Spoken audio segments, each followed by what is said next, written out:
If the police decide to issue me with a fixed penalty notice, I would, of course, do the right thing and step down. Keir Starmer's gambit, an act of necessity or design?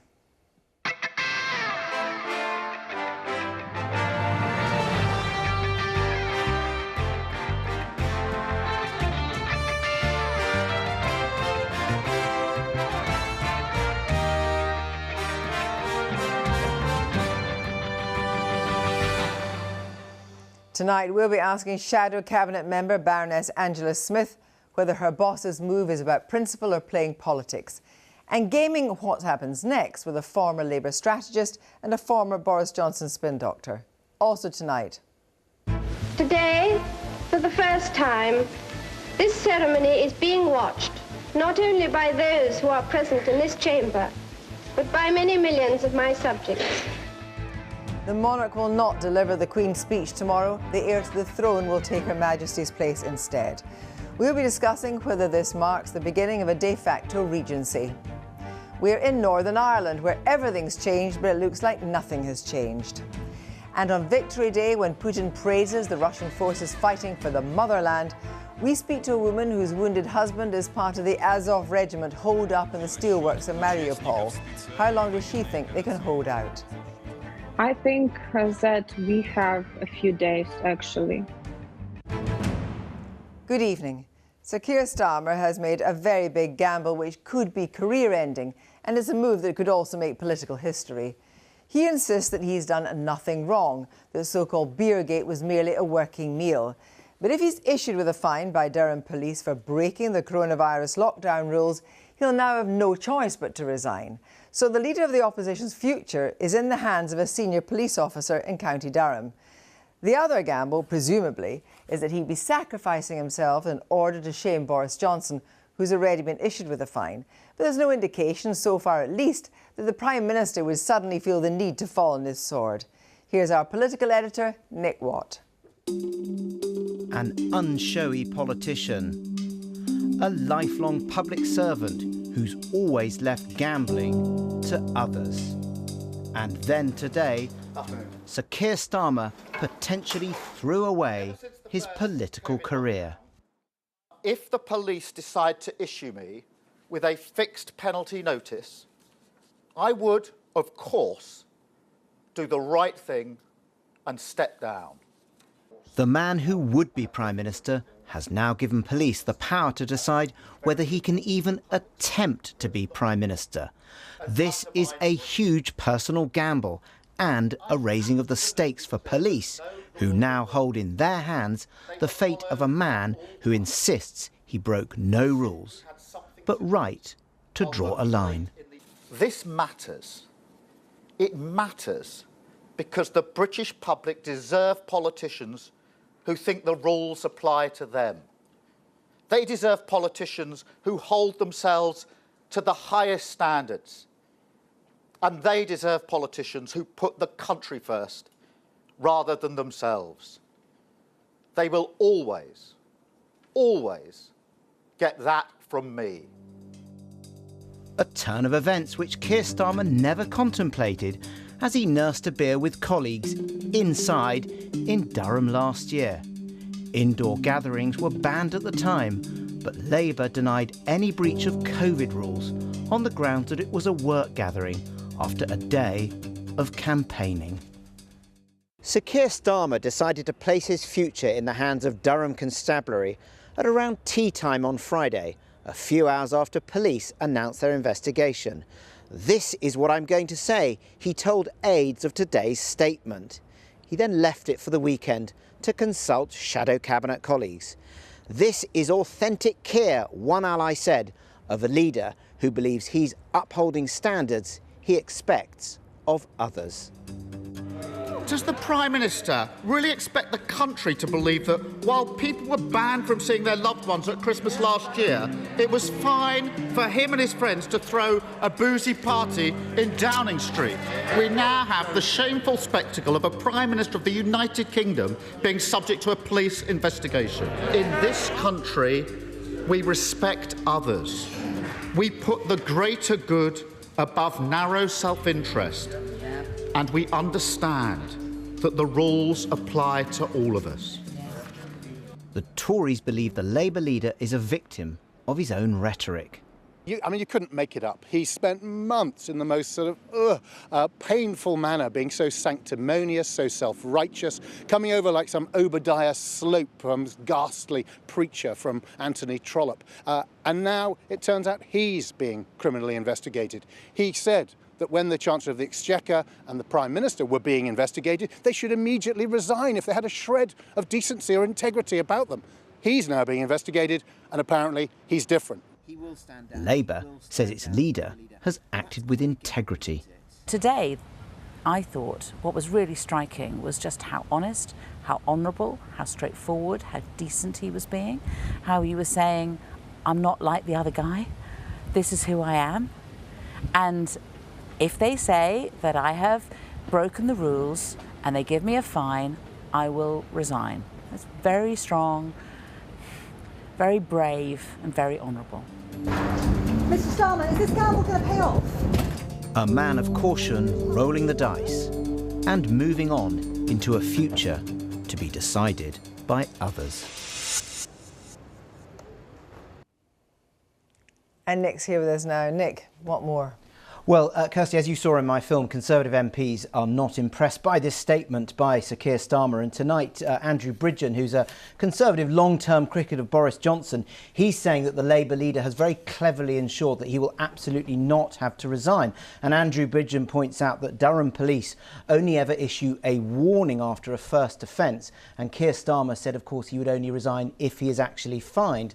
To that, Labour sources say, well, I wouldn't be too sure about any of that. They say, for example, the Metropolitan Police said they would not do any retrospective investigations until they did just that, and that the Durham Police commitment was based on their findings into Dominic Cummings, and they said that he may have been guilty of a minor breach, whereas, of course, Keir Starmer, it could be a major breach. Now, tonight, the Labour Party are very bullish because they believe that they have crucial evidence that shows that this actually was a work event, and they have proof that after this takeaway meal, Labour aides, Labour staffers did continue to work until 1 a.m. and Labour will be providing time-stamped WhatsApp messages showing that they're exchanging videos and messages up until 1 a.m. That crucially does not include Keir Starmer, and I have verified that Guardian report with the Labour Party.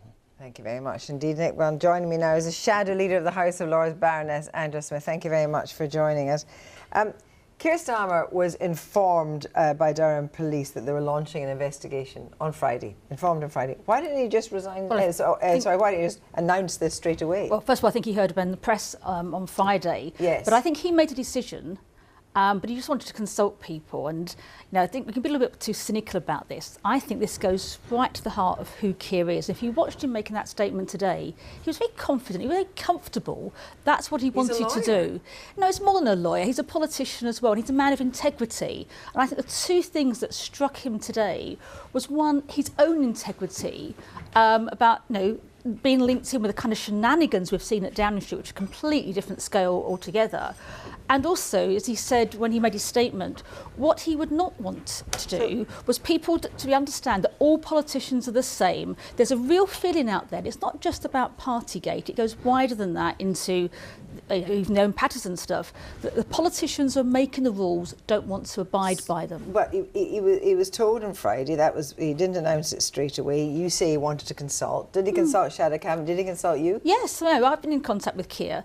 But I think the important thing is he knew what he wanted to do. But my point is, why didn't he just do it? Because why didn't he just do it over the weekend? Yeah. He's done it today. It's the right thing to do. He's made a proper announcement. He's consulted. He's spoken to people about it. The timing of this, compared with what's been happening in Downing Street, the fact that Keir says today rather than 2 days earlier is pretty much irrelevant. This is a man of integrity. Yes, absolutely. Let's be quite clear here. He said very clearly that he would resign if Durham Police issued a fine. Now, the Conservative Party are now saying, well, of course, the point is that Durham doesn't issue a fine straight away. Dear. Now, the point about this is, whether there's a fine or not, if Keir Starmer is found to have broken lockdown rules, will he resign? We're absolutely clear that he hasn't broken lockdown rules. rules. If he has, never mind the fine, if he has no, it's about the fine. He hasn't broken lockdown rules. Hang on a minute. No, what he said today is quite clear. If he's issued a fine, he will stand down. But he's also... semantics, no, it's not it? semantics, because he is absolutely clear and has the evidence that it was a proper work meeting where they got some food. There is absolutely no doubt about that. He's clear, and he has said that all along. He's never said he wasn't there. No, but what he said today, we watched it, was if he was wrong, you know, he said he's absolutely clear he's done nothing wrong. If he has been found by Durham Police to have done something wrong and issued a fine, then he would resign. But my point is, you know, first-time offence. So you want him to resign if he doesn't get a fine? Well, surely the fine isn't the point. The point is that he's either done something wrong or hasn't, and whether the police decide to issue him a fine or not isn't the key point. You would agree with that? No, I don't. The key point is that he didn't do anything wrong. The evidence is there. It's absolute. But you've had pressure upon pressure on Durham Police to investigate. They looked at it once, didn't want to investigate. They're now going to investigate. And I think just show the police some respect and let them get on with it. But I think, you know, for a politician to say, if I'm issued a fine, but the Prime Minister doesn't say the same thing, I would resign. It shows the integrity, both his personal integrity and how he believes politics should be a force for good and people can believe that politicians are decent. That is really important to him. And if he is issued with a fine? Well, he's been very clear about it, hasn't he? And what will that mean, do you think, for Labour leadership and all that? You know, we're going to have contests, we're going to have discussions about which direction the party is moving in. I think we're jumping ahead of ourselves because, you know, we're very confident that no rules were broken, but we let the police do their job, we abide by what they say, and if they issue a fine. But the evidence is there. This was a working meeting. This wasn't people getting trolleys full of booze down the Strand and wheeling them into Downing Street or with karaoke machines. This was just about a working meeting during a by-election. And anyone who's worked on by-elections, no, you don't knock off at 5 o'clock. Thank you very much indeed, Baroness Smith. Well, joining me now is former Labour advisor John McTernan, who was Tony Blair's Director of Political Operations from 2005 to 2007. And Joe Tanner, who ran the PR strategy for Boris Johnson's 2008 London mayoral campaign. Good evening, both of you. Joe Tanner, what do you make of Keir Starmer's move? What do you think his calculation is? Well, I mean, I think there's a few people sitting back thinking that he's played, I think, what many of us would call a blinder. Keir likes his football, and I think his team will probably be quite buoyant about their move this evening. But I think this row about the semantics of exactly what it is that he's committed to doing is very difficult. But actually, it's detracted attention from the Queen's speech tomorrow. The government are going to really need something good in that Queen's speech to get some attention and get back onto the policy issues that I think actually everyone I think out there really wants the government to do. But I think fundamentally, the Labour team have clearly had a good look at what they think in terms of evidence. They're thinking that the gamble is there to be taken. And I think it shows some bravery that probably a lot of people have sat back and thought that Keir Starmer doesn't have. So I think it's going to be really interesting as to how this plays out over the next few weeks. So when you look at this, though, I mean, Keir Starmer, as you say, is taking a gamble. But what do you make of the fact that if he's issued with a fine, he'll resign, but actually if he's found to have broken rules but he's not issued with a fine, then he won't resign? I mean, surely that's not what people think about as integrity. People what think about integrity is whether people have broken lockdown rules a lot. And actually, I have to say, Kirsty, I think that is part of the gamble. I mean, in reality, if we are in that position where Durham Police do something similar to what they did with Dominic Cummings and they say that they're not going to issue a fine, then imagine what those front pages are going to look like. Imagine what the polling is going to look like. Imagine the uproar. It is a huge gamble to suggest that he's not going to resign if a fine is not issued, but actually he gets a pretty stern... John McTernan, I mean, how was that game then? You know, that actually if he's found to have broken the rules but not fined, then he's okay? Look, I think what he decided to do was to put this in a box. If he hadn't had the press conference today, tomorrow had been dominated as the day after. So tomorrow he can get up and go, what's in the Queen's speech that's about the NHS? What's in the Queen's speech about cost of living? What's in the Queen's speech that can match my windfall tax, my £600 per household of cash to help you right now? And that allows him, he'll have one question in every press conference about this and the process and the hair splitting, and he'll go, I won't have to resign because there'll be nothing. I'll be fine, I won't resign. And he's just going to stick to that. Sorry, it's really made a calculation as well that no Conservatives are going to call for him to resign because they haven't called for their own leader to resign. Well, most of them haven't. No, you saw a massive rowing back in the last 24 hours. You had cabinet ministers demanding the Durham Police Act, and now you've had cabinet member after cabinet member kind of going, oh, I don't really think it's a resigning issue. I think they've got the point that the resigning issue cuts two different ways. So you can't drive out Keir Starmer for one curry where he actually was working. But it looks as if he's going for political advantage. You know, as Baroness Smith was saying, he's a man of integrity, probity, and so forth. It looks like they're both playing politics now. But and actually, he's a politician. Of course he's playing politics. But hang on, we're talking about COVID here, and he's the very man who's saying that we shouldn't be playing politics when it comes to what people have suffered. He's taken tomorrow. He's being accused by the Daily Mail of trying to put pressure on the Durham police by saying he's innocent until proven guilty. The man has no way of doing anything that's not political in a place when you get almost a fortnight of attacks on this one issue. He's taken this position and pivoted, and I think he's put the government into a difficult position, which is what the opposition are meant to do. Keir would like, I would like, I think Jo would like, she said it, us to be talking about policy, about substance, because there are enough crises in the country. You're going to go on to Northern Ireland later. There's so many things we need to talk about to make it a better country.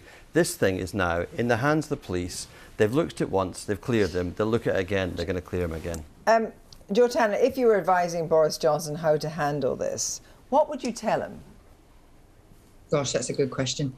I think, in all honesty, I think they need to actually be moving on. I think what really worried me over the weekend was the reports about the Prime Minister being buoyant, and I was slightly nervous that his team had decided that was a smart move, because actually what we don't want to hear is a Prime Minister that's buoyant. We want to hear of a Prime Minister that's getting on with the job and is recognising that those election results were difficult, therefore work is needing to be done, as John pointed out. So I think the crucial bit is actually to be cracking on now with the stuff that people out there are crying out for. I think actually they need to just let the police do what they're doing. I don't think the attacks on Durham police suggesting that they are going to somehow be worried about this being political, I don't think that helps. I don't think any politicians criticising the police in that way helps at all. And I think they almost need to just kind of go quiet on this, because actually the more they play it up, the more they amplify the fact that Keir Starmer's taken this stance. So I think it's about actually moving on and getting on with those issues, which, you know, those election results last week, I think just that's what people want. Well, just very briefly, John McTiernan, such is the nature of this, is that at the beginning of the programme, Nick Watt was saying, you know, that they have documentary evidence to say that they were working till 1 o'clock, but Keir Starmer wasn't there. Well, they've come on to clarify that now, just to tell us that actually Keir Starmer did actually work after dinner, but not till 1 a.m. I mean, you know, this could actually get quite tricky. If it got tricky, if he had to resign, I was asking Baroness Smith, we'd have a Labour leadership battle all over again. Look, he won't resign because there won't be a fine, but in the event that he did, Labour is spoilt for choice. Lisa Nandy, Rachel Reeves, Yvette Cooper, Wes Streeting. I think it'd be fine to renew our leadership and watch the Tories not able to renew theirs. Thank you both very much indeed. The state opening of Parliament is one of the key moments in the calendar when the Queen's constitutional role is front and centre. A deeply solemn and formal occasion at which Her Majesty is seen at her most regal. This evening, the Palace announced that this year, for the first time since 1963, the monarch will not deliver the speech laying out the government's programme. Instead, Prince Charles and Prince William have both been given the authority to open Parliament on her behalf. The heir to the throne will deliver the speech. We'll discuss the significance of that announcement in a moment. But first, here's an extract from the first televised state opening of Parliament in 1958.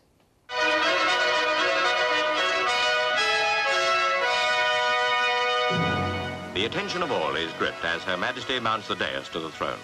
Today, for the first time, this ceremony is being watched not only by those who are present in this chamber, but by many millions of my subjects. Peoples in other lands will also be able to witness this renewal of the life of Parliament. Outwardly, they will see the pageantry and the symbols of authority and state. But in their hearts, they will surely respond to the spirit of hope and purpose which inspires our parliamentary tradition. Well, joining me now are the Sunday Times Royal Editor, Roya Nika, and Robert Hardman from the Daily Mail. Good evening, both of you. Robert Hardman, first of all, what is the significance of this, do you think? Well, it is unprecedented to have a situation where the heir to the throne is reading the speech and instead of the Lord Chancellor, which is what's happened on previous occasions. You mentioned there that the Queen has missed the state opening of Parliament twice in her reign, in 59 and 63, both occasions when she was expecting a child. But on that occasion, the Lord Chancellor was delegated to read the speech. This time it will be the Prince of Wales. I think that's for a number of reasons, not least the fact that the role of Lord Chancellor has changed so much in recent years. But it's significant, but I think to go as far as sort of saying this sort of presages an impending regency, I think that's wrong. There's a question, of course, you ask, and you pose on the front page of the Daily Mail, I have to say. Yeah. Roya Nika, you know, the Queen now is no stranger to live links. I mean, she's been doing it all the time through the pandemic. You wonder they didn't make that choice. It's a good point, but what I would say is it will be the Queen and not the Prince of Wales who meets with Boris Johnson and her Privy Councillors this week. So, look, she is adept at Zoom. We are in the era of transition, but we have been for quite a long time. I think we shouldn't forget the Prince of Wales and Duke of Cambridge have been doing investitures for her for a long time. They've been travelling overseas, which she doesn't do anymore. So we're in a transitional period, but as Robert said, I think that the choice of not having the Lord Chancellor read the speech is really significant. I think it's for the optics as well. It's preparing us for the future. However, as long as the Queen does the red boxes, the Queen is in charge. She is, and I think it's really important to make the distinction here amongst all the coverage of an imposing sort of regency, that there's a difference between a Queen who is no longer as physically agile as she once was and someone who's mentally still very sharp. And from everything we hear from people who see her, she is. Do you get a sense that actually the Jubilee celebrations will be maybe not a line in the sand, but a point at which the Queen, I was going to say, can relax more, but that she might step further back? I think what we're seeing is very much decisions being taken on a day-by-day basis. I think those who see this as part of some sort of grand strategy, it's not. There's no sort of master plan. It's very much, you know, how is she feeling on any given day? And I think that'll apply right the way through the Jubilee and beyond. I'm sure she's greatly looking forward to the Derby, for example. Yes. And yes, we'll certainly will see her at some aspects of the Jubilee, not others. But you know, she is very much you know, in charge, as Roya was saying. You know, the red boxes come to her. Yeah. Legislation will come for her signature. She will be the one who is, you know, is meeting the Prime Minister. And the letters patent that have created these arrangements for tomorrow are very much, they're just for tomorrow. They're not long term. No, no, but you were saying that, you know, things are made on a day-to-day basis, perhaps depending on her mobility and so forth. But, you know, the Queen is, you know, on it in the sense of being thinking ahead and thinking how it should be mapped out, and she will have presumably given this a lot of thought about what she's doing and what she's not doing. She has done. We saw that last week with, you know, the balcony appearance at the Jubilee. She's tying up loose ends. We saw that with the Accession Day statement about Camilla being the future Queen. She is thinking about the future. She has to think about the future. The rest of the royal family and the public do. The problem is we're so used to having seen her doing everything all the time for so many years. She knows that we need to adjust, and I think this is part of it. And she knows exactly that we will have to adjust, and that's actually possibly trickier for people who are very much the royal watchers and actually looking in to see what happens next. Well, everyone is fascinated and intrigued by transition. We see little glimpses of it with things like her Accession Day statement. You know, the Prince of Wales now laying the wreath at the cenotaph for the last few years. These are signs of what's coming, and the Queen knows it is going to take a lot of adjustment for everyone, but she's laying down the sort of the path for it now, I think, with this optics tomorrow. Yeah, but she has enjoyed generally very, very good health, and there's always been the case that there would never be an abdication. Yeah, I think abdication, the A word, is just not on. I mean, there was an outbreak of what I call abdicationitis across Europe in 2013, 2014, when you had the King of the Belgians and then the King of Spain, the Queen of Holland, the Emir of Qatar, finally the Pope, all chucked it in. People thought maybe, well, the Queen follows suit. Then our last remaining emperor in Japan did the same, but absolutely not in her case, because her coronation was very much a religious affair. She made an oath. She made her famous speech on her 21st birthday, but she made an oath before, before God and her people on her coronation day, and to the best of her abilities, she'll stick with it. But if it's not, if there are obviously there's parliamentary legislation, there's the Regency Acts of 37 and 53, which provide a mechanism for changing it, but we're not in that territory at all. No, and Prince Charles always accompanied her to the opening of Parliament, and now it's not just Prince Charles, but what the palace said is Prince Charles and Prince William, and presumably that's just the natural way of state opening of Parliament. There's always a second royal there. Actually, no, I think it's more significant than that. Do you? I do. The Duchess of Cornwall will be there tomorrow with her husband, but I think with Prince William there, it is very much about looking forwards towards the future and of, the role that he's going to have. I think it's significant that he's there alongside his father as the other Chancellor of State. Thank you both very much indeed. Thursday's election in Northern Ireland delivered a new era. Sinn Féin is now Stormont's largest party. Today, the leader of the DUP, Sir Geoffrey Donaldson, said his party will not go back into government in Northern Ireland until its concerns about post-Brexit trading arrangements are resolved. That determines, under the power-sharing agreement, whether Sinn Féin's Michelle O'Neill becomes First Minister.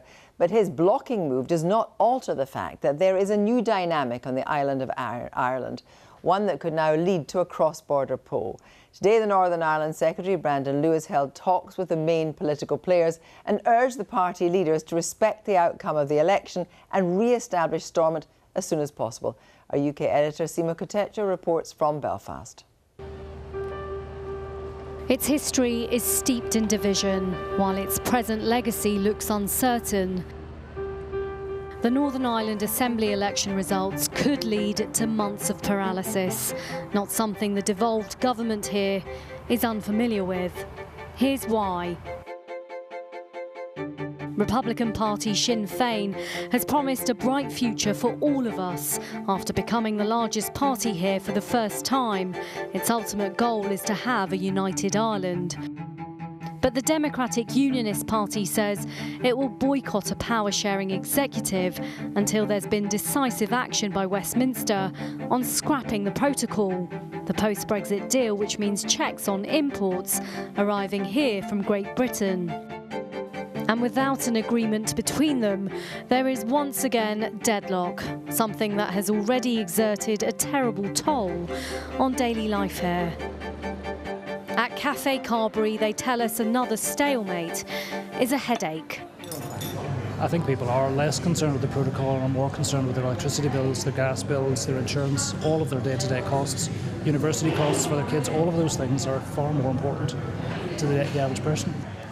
Yeah, well, I think it's the difficulty for so many people who would have voted is it seems quite disingenuous now. The parties will turn around and say that they're not going to go into Stormont and they're not going to form a government. I think especially when that was one of the policies or that was one of the promises that these issues were going to be addressed, and particularly when you have a living crisis and the cost of living is going through the roof. Those issues can't be addressed if there's no working, functional government. And I think a lot of people will be extremely let down if that is delayed in any way, shape or form. After decades of bloody conflict between Loyalists and Republicans, the 1998 Good Friday Agreement brought peace. It means that Unionists and Nationalists have to work in coalition to get things done. When that doesn't happen, the government here is frozen. There is paralysis. And it also means that the money that's in the kitty at the moment, hundreds of millions of pounds, doesn't get spent on issues that matter. And that can cause real frustration among those who desperately need help. We need an executive here today. We need to assist people with the cost of living crisis. We need to try and fix our health service, which is on its knees. And the longer we don't have an executive, and if the British government even give tacit support to the DUP position of preventing us forming an executive, then the people of Northern Ireland here will be the people who will actually suffer. Some of those we spoke to don't even know what the protocol is, even though much of the media coverage has been around this point of contention. Do you know about the DUP not wanting to form a coalition with Sinn Féin because of the Northern Ireland Protocol? I've heard bits and pieces about it, but not too sure. What do you think the Northern Ireland Protocol is? I'm not too sure. Something to do with politics, maybe. Do you know what the Northern Ireland Protocol is? Something to do with the border in the Irish Sea. So people don't want to have a border in the Irish Sea because it excludes us from being part of the UK. Did that play a part in the way you voted? No, not really. For some unionists, the protocol means unfairly not treating Northern Ireland like the rest of the UK. It's the real sticking point that could have massive ramifications. So will much here actually change? Well, not for the time being. Today, the Secretary of State for Northern Ireland came to Belfast to meet the various leaders, hoping to convince them into some sort of arrangement. But it didn't work. We sought a mandate from people to adopt the stance that we have taken, and we will continue as we recognise others also have a democratic mandate. We want to work with them to deliver stable government for Northern Ireland. But the long shadow of the protocol is casting its mark over this place. The UK government wants power sharing quickly re-established to get things done. But if that doesn't happen within a matter of months, more elections here will be on the cards, leaving voters from all sides asking, when will anything actually get done? Seema Kotecha, so how does Northern Ireland move forward if the DUP won't budge? Key to this could be pressure applied by outside influences, and one such way might be through the chair of the influential US Ways and Means Committee. Congressman Richard Neal joins me now. Good evening, Congressman Neal. Thank you very much for joining us. I'm delighted to be with you. The Northern Ireland Secretary was there in Northern Ireland today calling for leaders to stick to the results, get Stormont up and running. What more could he do? He's right about that. And a campaign is part of forming a government. A number of promises are made, a number of suggestions are made, and you can't just walk away from an election based upon the fact that you don't like an ancillary issue. What's significant here about this is that the argument over the protocol, which, by the way, did not emerge as a big issue in the campaign for Stormont, the argument over the protocol is largely based upon a request now for a renegotiation of the negotiation. Prime Minister Johnson agreed to the protocol. The DUP supported Brexit. That's where the compounding factors have come about because of this. This isn't something that was manufactured by people who are trying to take a contrary position. These were a series of negotiations that the parties all bought into. But if we're now in a situation where the DUP will not take part in Stormont and will wait for elections later in the year to try and enhance their position, it would suggest the Good Friday Agreement, which you hold up as a good template for peace, is it fit for purpose now if the parties won't sign up? All the parties won't sign up. Yes, it is fit for purpose. The Good Friday Agreement has worked. There were 30,000 British soldiers in an area the size of the state of Connecticut before the Good Friday Agreement was agreed. In addition to which, there were watchtowers, the policing was in dire circumstance, and the success of the Good Friday Agreement also meant the following. Everybody had to give up something to get to the Good Friday Agreement. The Republic of Ireland gave up Articles 2 and 3 of their constitution, which laid claims to the north, and the UK gave up the border. That was a significant alteration in the heretofore. But we're now in a situation. But we're now in a situation, though, that the rules for power sharing aren't working if not each party adheres to those rules. So it's extraordinary now that you might suggest that one party could scupper Stormont. Does that mean that the rules for power sharing need to be changed? I would be open to this idea because I have talked to Maros Sefcovic. I've talked to Simon Coveney. I've talked to the Secretary of State. And I've had this conversation with Prime Minister Johnson as well a few months back when he visited Washington. The European Commission, they are open to a solution here. The Irish government is open to a solution here. I believe that all the parties in the North are open to a solution through negotiation, but for the moment, the DUP. And I think that I wouldn't want to have the reputation that I was very good at campaigning every 6 months, but not very good at governing. But yes, there are a lot of issues in front of the world. They need to get on with the government that they promised the people. the north of Ireland. But if there were alterations to the power sharing agreement, could you see then that you would say that there had to be, or there could be a coalition of the willing? Well, I think what you really want to focus on here would be alterations to the protocol as opposed to the Good Friday Agreement. I think that there's a distinction to be drawn there. Oh, completely. The Good Friday Agreement has worked. I think that the protocol is the subject at the moment that has kept DUP allegedly from entering government. So, in that case, let's move on just a little bit more to go beyond the protocol to say that isn't there a fear generally about a cross-border poll, or at least a fear about a cross-border poll sooner rather than later? That's up to the people who reside on the island of Ireland with both traditions. Sinn Féin played that argument down during the course of this campaign. Remember that that question was raised and supported in the Good Friday Agreement. The Secretary of State, who is a representative of the United Kingdom, has the ability at a certain date, based upon public polling and opinion, to call for a border poll.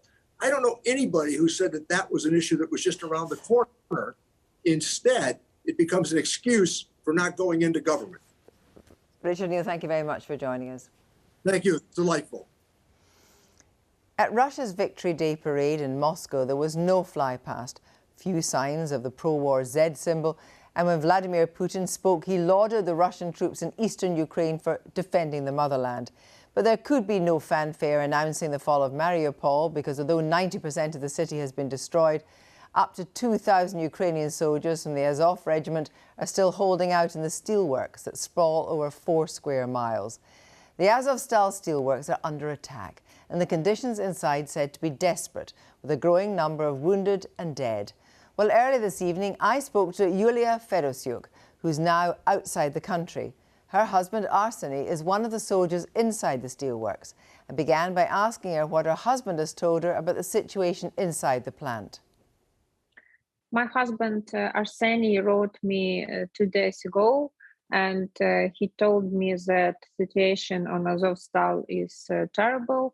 They have around 700 injured soldiers. These soldiers, they have gangrenes, their flesh is rotting, and they actually are dying every day, some of injured soldiers. Also, he told me that they're running out even technical water, and he asked me to find some article on how to live longer without water as long as possible.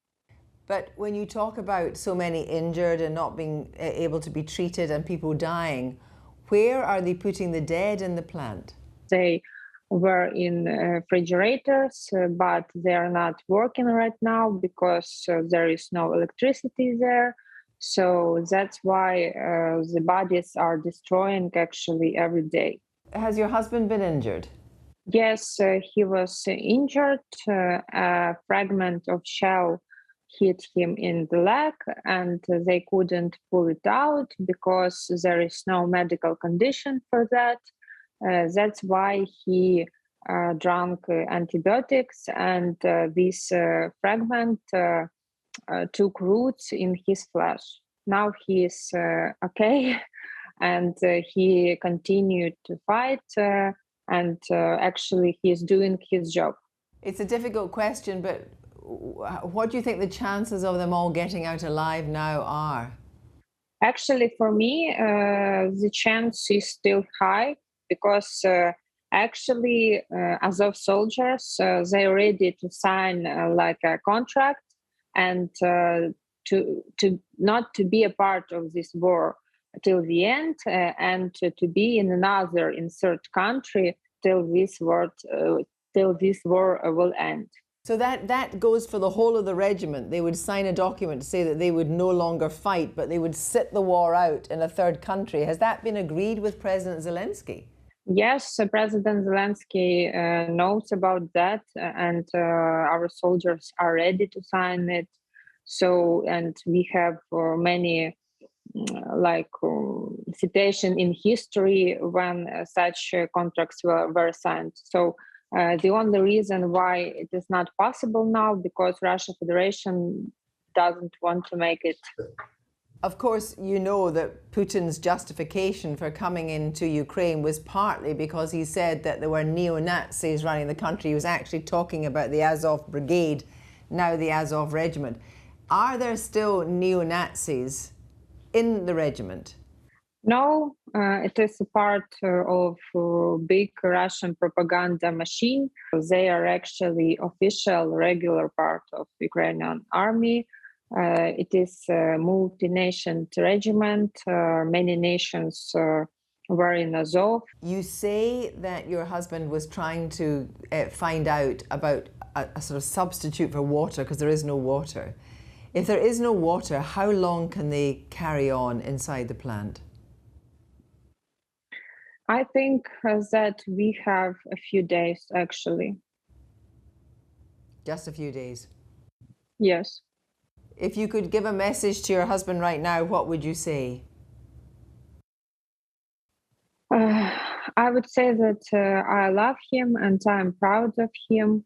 And that actually is the reason why I married him, because of his strong power inside him. And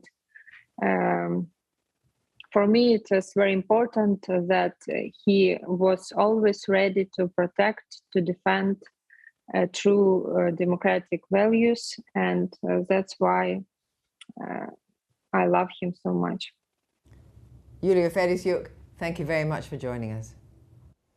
Just two front pages now, beginning the Times. Starmer, I'll quit if police find me for beer, and a picture of the Queen smiling there when she opened the Metrolink in Newcastle in 2002. Queen to miss state opening of Parliament is the headline in the Telegraph. And there on the right-hand side, Starmer to stand down if he's fined for Beergate. That's all from tonight. Mark Urban will be here tomorrow. Until then, from all of us, good night.